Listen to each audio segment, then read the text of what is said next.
जय जगन्नाथ। हरे कृष्ण। ग्रंथराज श्रीमद् भागवतम की जय। ओम नमो भगवते वासुदेवाय। ओम नमो भगवते वासुदेवाय। ओम नमो भगवते वासुदेवाय। द्वितीय स्कंद पंचम अध्याय पाठ करिबा। सृष्टि वर्णना। सृष्टि वर्णना। पंचमे नारद पुच्छन्ते। पंचमे नारद पुच्छन्ते काल कर्मादि शक्ति जूते। जेमंते विराट सृजिला ब्रह्मा बोलंती हरि लीला। आनंद चित्ते से नारदे पुच्छन्ति ब्रह्मांकर पादे। नारद उवाच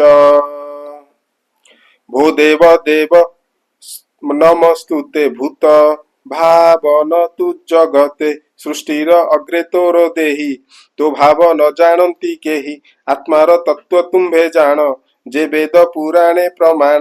जे रूप जहि तोर बास जहु ए जगत प्रकाश। जहार आश्रय वर्तई प्रकाशी जहि लीन होई। भूत भविष्य वर्तमान तुम्भ गोचरे दिव्य ज्ञान। हस्ते ओलाए फल प्राये तुम्भ गोचरे ज्ञान रहे। जेणु तुम्भर ज्ञान स्फुरे जेबा तुम्भंकु हृदय धरे। जाहार बस तु बोलाई वर्तु तु जार आत्मा बही। भूते संचरी भूत करु जाहार मायारे बिहरु। ए भूत गणंकु जे पाळे अपरा भवी आत्मा तुले। आत्मार शक्ति बळे भावी अक्लेशे जथा उष्ण नाभि। एक सृष्टि कर्म अगोचर जे नाम गुण रूप आर। पर अपर जे मध्यम जे अबा अछि स्थूल शुद्ध। पर अपर जे मध्यम जे अबा अछि स्थूल सूक्ष्म। जाने मु नाही ता बाहारे अन्य बाके अछि संसारे। तुम्भे जे घोर तप कर आत्मा समाधि बळे धर। तेणु मोहित मोर मन तुम्भ उपरे के बा अन्य। एणु संशय मोर चिते ए माया सृजिल के मंते। तुम्भे सर्वज्ञ सर्वेश्वर मोर संशय कर दूर। भकत भावे पचारई स्वभावे पुत्र मु अटई। जेमंते मोर चित्ते स्फुरे ए विश्व समाधि गोचरे। एणु नारद वाक्य शुणी हर से कहे पद्मजोनि। ब्रह्मा उवाच धन्य नारद मुनिवर साधु प्रस्ताव एतो हर। तुझे पचारु जनहिते ए ब्रह्म भागवते। विष्णु महिमा दर्शने पुछिलु विनय वचने। तू जाहा पचारिलु मते मिथ्या नुहई ए उचिते। जेणु ईश्वर प्राय होई ए सृष्टि मोहर अटई। परमेश्वर ज्ञान जेणु नाही तो होर भ्रांति तेणु।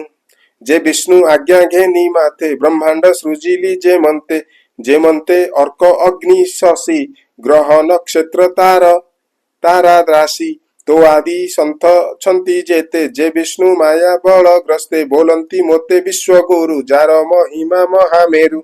जे हरि जगत ईश्वर ताहाकु मोर नमस्कार।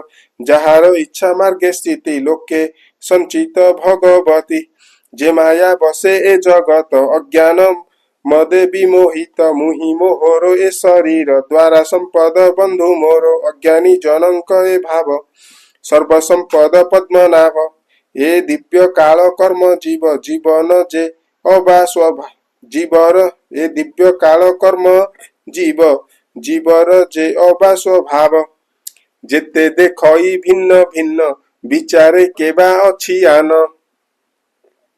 वेद वचन देवगण ए सर्व लोको यज्ञ दान। तपस्या जोग ज्ञान गति सर्व संपद दासरथी। जे हरि सर्व देहे देहि सर्व देखई कुटे थाई। तार शरीर मुहि जात ताते जे सजई जगत। स्वभावे निर्गुण मुरारी सृष्टि संचयी गुण धरी। निर्गुण पुरुष ईश्वर ता माया बळे संसार। स्वर्ग पालन तिरोधाने गुण को धरे भिन्ने भिन्ने। कार्य कारण कर्ता अर्थे दिव्य ज्ञान दिव्य ज्ञान क्रिया सम कार्य कारण कर्ता अर्थे दिव्य ज्ञान क्रिया समेते गुणे रहन्ति आश्रय करी निर्गुण पुरुष आवरी ये तीनी गुण लिंग गते मध्ये वर्तई अलक्षिते मोआदि सर्वजनकर आत्मा स्वरूप से ईश्वर माया ईश्वर माया बले सर्जे स्वभाव कर्म काले आपना इच्छा बले करी विविध शरीर को धरी से काल गुण व्यति करे सृजई पालई संहारे तार स्वभाव कर्म जोगे महत उपजिला आगे महत विकारु तत्क्षणे त्रिगुण लिंग आवरणे तम प्रधान अतिरेके से दिव्य ज्ञान क्रियात्मके स्वभावे शक्ति महाघोर तम अधिक अहंकार से अहंकार नाम होई से तीनी प्रकार भजई गुण प्रकार तीनी तीनी विकार तम तेज घेनी जे शक्ति दिव्य जे शक्ति द्रव्य क्रिया ज्ञान ए भावे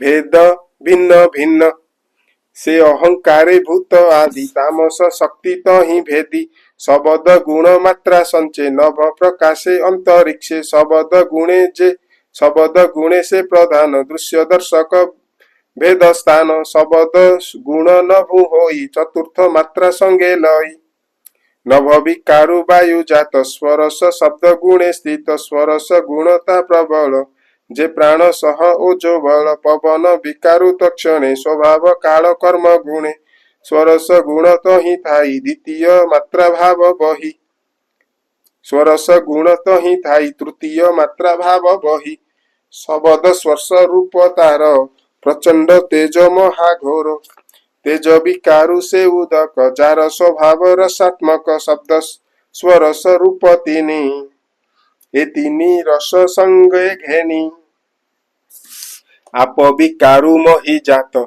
से पंच मात्रा गुणे जूत सत्व विकार तहु मन जे रूपे प्रकाशे गगन मनर संगे देव बल दश इंद्रिय दिगपाल दिगवार्तक जलपति अश्विनी बह्नि सुरपति उपेन्द्र मित्र प्रजापति ए रूपे दश उत्तपति तैजस विकारु तत्क्षणे जन्मिले दश इंद्रिय गणे जे ज्ञान क्रिया बुद्धि प्राण तैजस शक्ति ए प्रमाण शक्ति श्रुति जुगल चर्म घ्राण नयन जिह्वा पंच ज्ञान वचन प्राणी अग्रिवेणी उपस्थ मूलाधार घेनी ए कर्म इंद्रिय प्रकार दश देवंक अधिकार भूत इंद्रिय गण मन सत्व आदि जे तीनी गुण जेणु नहिले एक मन ए तेणु न पाइले स्थान ब्रह्मांड हेतु ए प्रत्यक्षे सूक्ष्मे रहिले अंतरिक्षे स्थान न पाई अन्यो अन्ये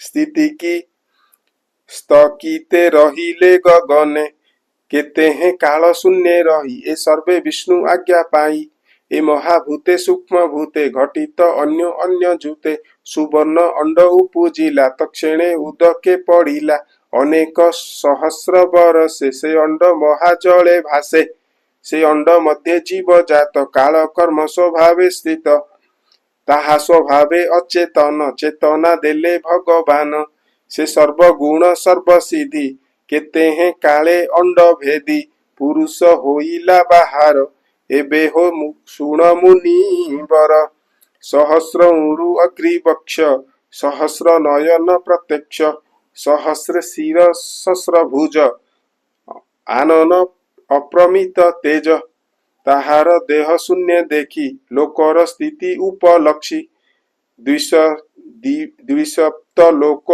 तार अंगे कल्पित अर्ध ऊर्ध भागे मुखु जन्मिला ब्रह्मकुल क्षत्रिय जात बाहुमूल उरुजुगल वश्य गणे शूद्र उपजिला चरणे भूलोके कटी भागे स्थित नाभिरु भुवलोक जात हृदरे स्वर्गलोक मिले महतलोक उरस्थले जनलोक जे ग्रीवा तटे तप बसइबेनि ओष्टे मूर्धनि मध्ये सत्यलोक जे सनातन ब्रह्मलोक सप सप्त पाताल अधोभागे शुण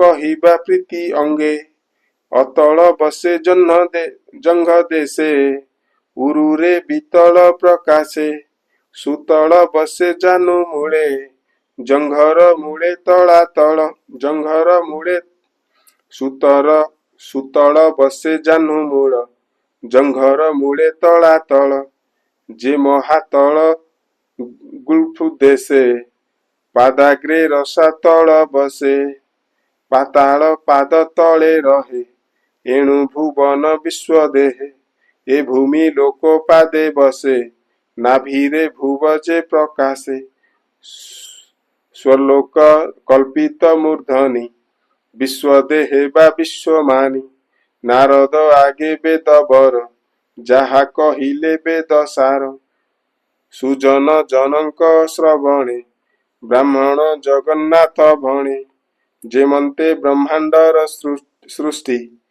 भिआई थिले परमेष्ठि इति श्रीमद्भागवते महापुराणे परमहंस्यां संहितायां द्वितीय स्कंदे ब्रह्मा नारद दंशवादो नाम पंचमोऽध्यायः। पंचमोऽध्याय द्वितीय स्कंद समाप्त।